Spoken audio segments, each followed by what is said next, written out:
ব্রিটেনের রানী দ্বিতীয় এলিজাবেথের সম্পত্তি নিয়ে সাধারণ মানুষের আগ্রহ সবসময়। আন্তর্জাতিক ব্যবসায়িক ভিত্তিক ম্যাগাজিন ফরচুন রানীর মৃত্যুর পর তার সম্পত্তির পরিমাণ হিসেব করে একটি প্রতিবেদন সংবাদ মাধ্যমে প্রকাশিত হয়েছে।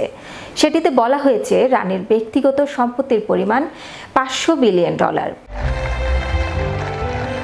রানী এলিজাবেথ বিনিয়োগ, শিল্প সংগ্রহ, গহনা, রিয়েল অ্যাসেট থেকে বিপুল পরিমাণ সম্পদ আয় করেছে।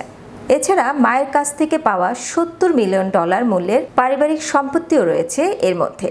সম্পত্তি ছাড়াও ছিল দামি পেইন্টিং, গহনা, স্ট্যাম্প সংগ্রহ, ঘোড়া ইত্যাদি। এছাড়া প্রতি বছর রাষ্ট্রীয় করদাতাদের তহবিল থেকে বিপুল পরিমাণ অর্থ পেতেন তিনি। এই অর্থ তাকে সার্বভৌম অনুদান আকারে দিয়ে থাকে ব্রিটিশ সরকার। 2021 থেকে 2022 সালে রানীর জন্য সার্বভৌম অনুদানের পরিমাণ ছিল £86 মিলিয়ন।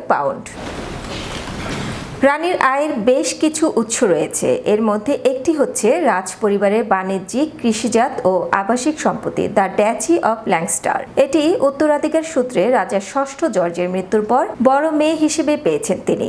দ্য ড্যাচি অফ ল্যাঙ্কাস্টারের অধীনে রানীর আছে 18,000 হেক্টরের বেশি জমি। রানীর যেমন আয় ছিল তেমনি খরচও ছিল। তহবিলের বেশিরভাগ অর্থ খরচ করা হয় রানীর নিরাপত্তা, রাজপ্রাসাদ রক্ষণাবেক্ষণ ও কর্মীদের বেতনের জন্য।